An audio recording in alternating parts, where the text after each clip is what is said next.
소개받은 김태원 변호사입니다. 이미 앞에서 이제 말씀들을 많이 하셨고 직접 본론으로 들어가서 이게 법치 파괴입니다. 이 법치 파괴가 무슨 뜻이냐? 헌법 위반이다.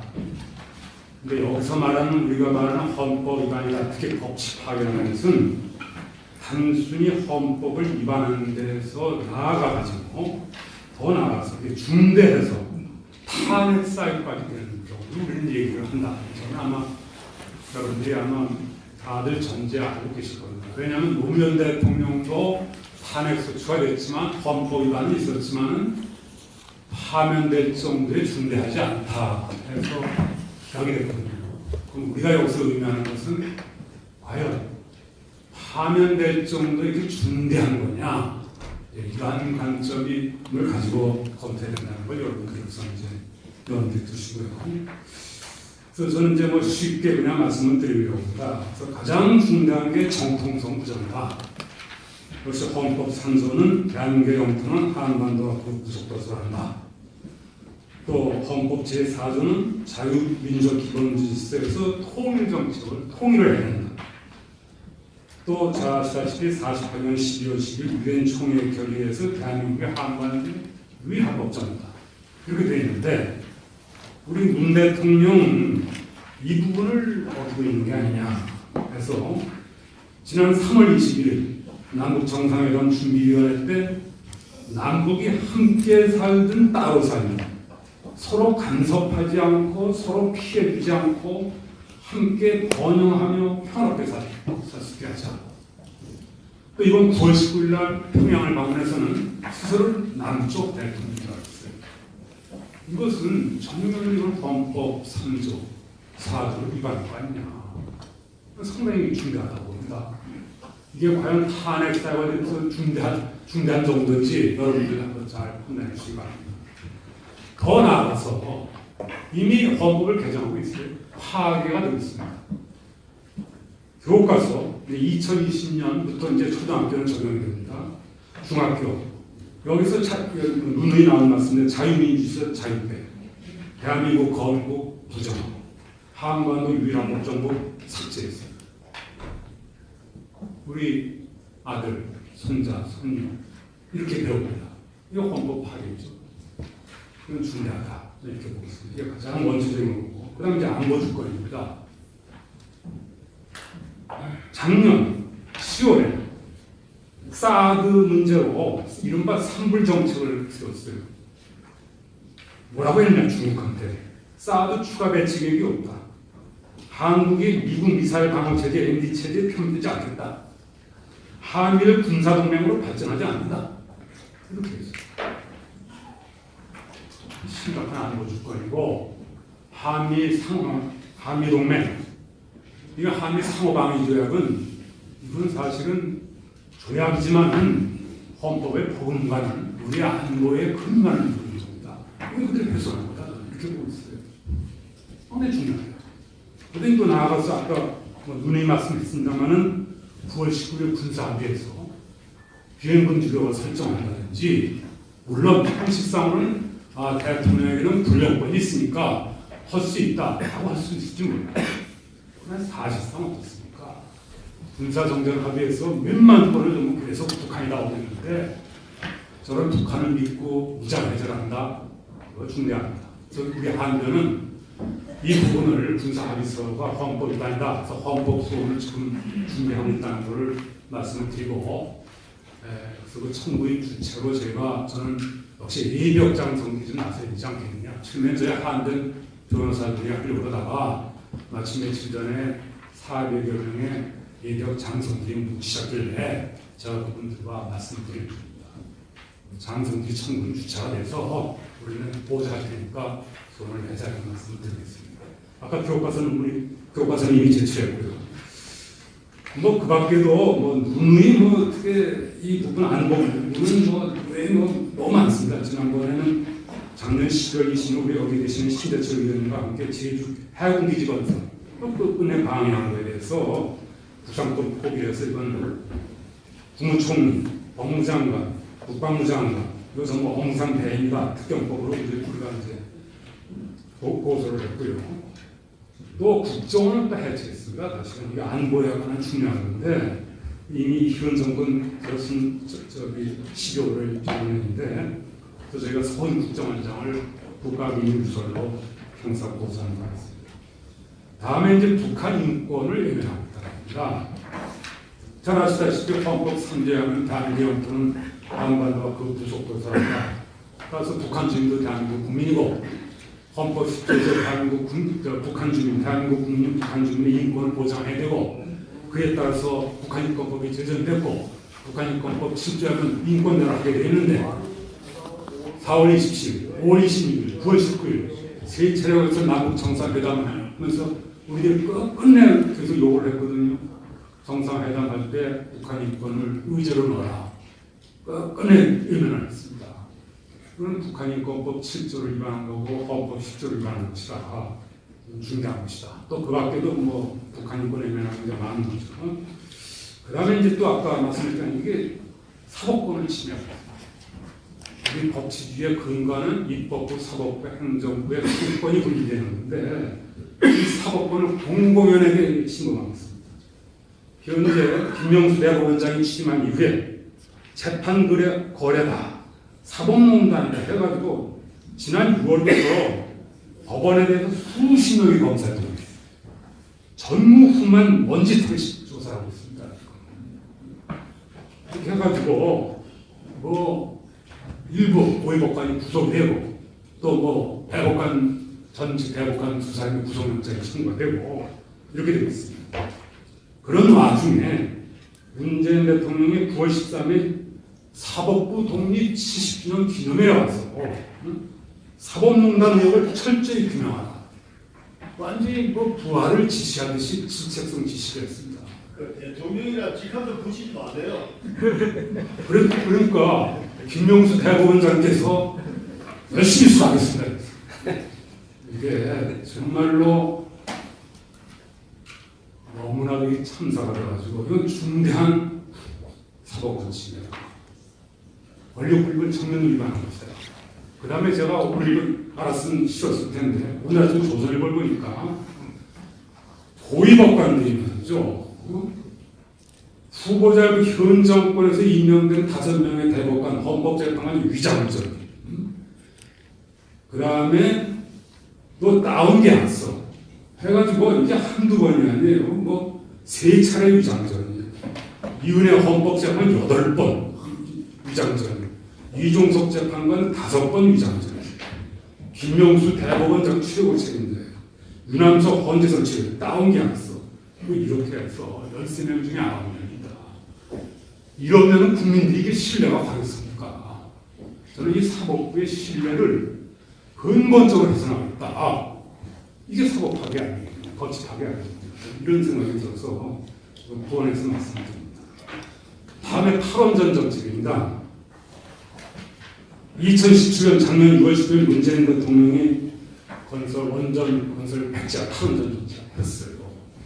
그 말 한마디에 신규 원전 건설 다 백지화됐고 8조 6천억 공사업체 760개 연인은 5만 명이 동원됐던 신고 요리크기업 공사가 중단이 되어버렸습니다. 그래서 저희가 이 부분에 대해서도 이사회 교육경제 가처분 신청을 해서 그걸 무산이 됐습니다만 그렇게 거꾸로 가는지 모르겠어요. 그래서 우리는 이걸 국민투표에 붙이자는 게 아닙니다.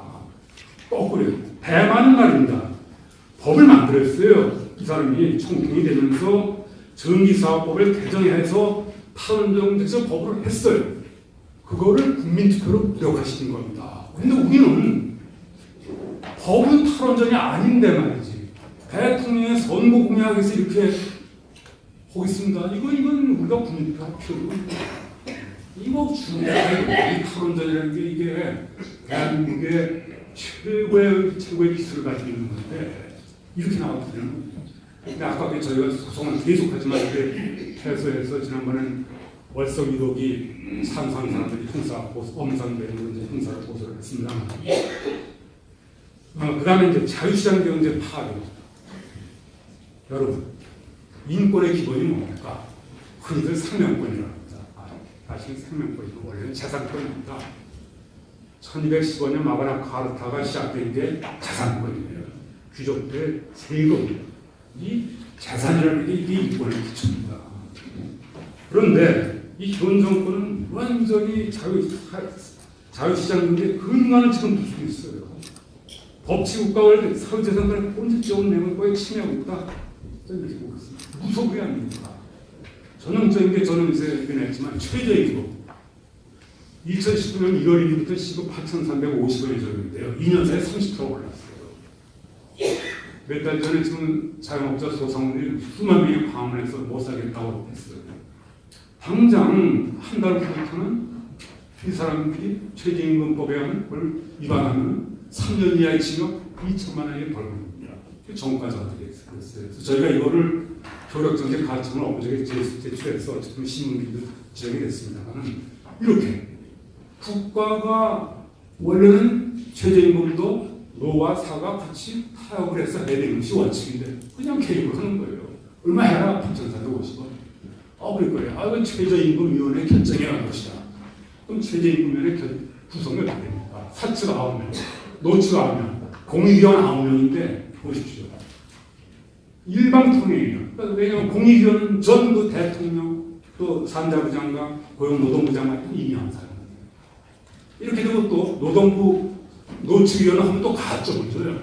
축소를 했다. 이렇게 기울어진 운동장에서 하니까 최저임금위원회라는 것이 애초부터 기대할 수 없다. 그래서 저는 이거 지금 같은 예를 들면 이렇게 자유시장 경제를 정면으로 파괴합니다. 이런 점이고. 다음에 이제 적폐청산입니다. 지금 적폐청산이 국가기관마다 법률적 근거도 모호한 위원회를 다 설치했어요. 또 이를 통해 가서 자기 자신의 반대 정의는 비리나 한분 의혹을 밝혀낸다. 그걸 특정을 해서 보도를 해요. 그럼 시민단체가 잇따라 고발을 해요. 그럼 검찰에서 먼지 털치기로 수사를 해요. 지금 검찰의 3분의 1 반 이상의 검사들이 동원해서 여기에 그냥 몰두가 되는 바람에 이렇게 해서 퍼트라는 세우는 거예요. 망신을 주는 거예요. 이런 식의 적폐청산. 이건 그야말로 듀 프로세스, 적법 절차 원칙을 어긴다는 저는 이런 생각이 듭니다. 아까도 또 있습니다만 공공연하게 대통령이 사법부 시속실에 와서 하명식을 이렇게 진찰하고 거기에 또 대법원장에서 우리가 10월 29일 날 현직 김영수 대법원장에서 사퇴 수명을 했습니다. 이것이야말로 신사법농단이다. 이 사법부를 특정한 정치적 목적으로 이끌어가려는 거기에 반대되는 판결을 무력화시키려는 신사법농단이다. 그래서 저희가 사퇴 수명을 했고 현재 여기에 동조하는 법조인들을 지금 저희가 뜻을 같이 하는 분들을 모으고 있다는 말씀을 드립니다. 그 다음에 아까 이제 역시 그 대민주주의인데 권력분립이다 이거죠. 이게 지방적 대통령제가 확대하고 있다 이렇게 보고 있어요. 왜냐하면 어느 때보다 비서실이 비례합니다. 원래 정부조직법에 하면 대통령 직무를 보좌하기 위해서 대통령 비서실을 둔다. 제2항에서 대통령 비서실에 실장 1명을 두되 실장은 정무직으로 한다라고만 되어 있을 뿐 정책실장은 비서실장과 동급의 또 다른 실장을 둔다는 규정이 없어요. 그런데 문재인 대통령은 되자마자 모법과 어긋나게 대통령령으로 행정입법을 해가지고 정책실장 딱 뒀어요. 그래서 여러분들 잘 아시지 않습니까? 경제부총장 항상 정책실장 안에 뭐 어떻고 저쩌고 하고 또 민정수석제도를 넣어가지고 6개 수석을 해가지고 그중에서 민정수석이 뭐 그냥 지방직으로 모두 나옵니다. 이거야말로 실질적인 권력분리가 아니겠냐. 내가 완전히 무력화되는 거 아니냐. 이것은 법률도 아니고 헌법이 아니냐. 게다가 지난 3월 26일 헌법 개정안을 공식 발의했어요. 하면서 실제로 헌법 89조 3호에는 국무회의 심의를 했어요. 내각이 있습니다. 국무회의. 무력화되는 거예요. 국무회의 심의는 제대로 안 하고 비서실에 민정수석 쪼개 팔기식 홍보 나와서 그들에게 됩니다. 이런 것도 전혀 이게 방법입니다. 그 다음에 대의민주주의를 심각하게 말합니다. 한 관적으로 이 브루킹 사건입니다. 이게 물론 취임 전시만 이건 대선의 정당성과도 관계 있어요. 2016년 10월부터 2017년 5월까지 대선을 앞두고 1만 9천 건의 기사였죠. 댓글 여론 작업을 했다. 그래서 이 사건은 대선 전 드루킹의 댓글 공작과 핵심 실세라는 김경수 전 의원의 관계기능의 핵심입니다. 그런데 이 부분에 대해서 이건 정말 대선 여론을 만약에 조작했다면 민주주의의 근간을 훼손하는 거고 민족 여론 형성을 방해하는 반헌법적 준범인데 그렇다면 경찰이 수사 제대로 해야 될 거 아닙니까? 그런데 이 사람이 말이지 지난 3월 20일 체포하고도 말을 바꾸면서 수사의 기본을 철저히 무시했어요.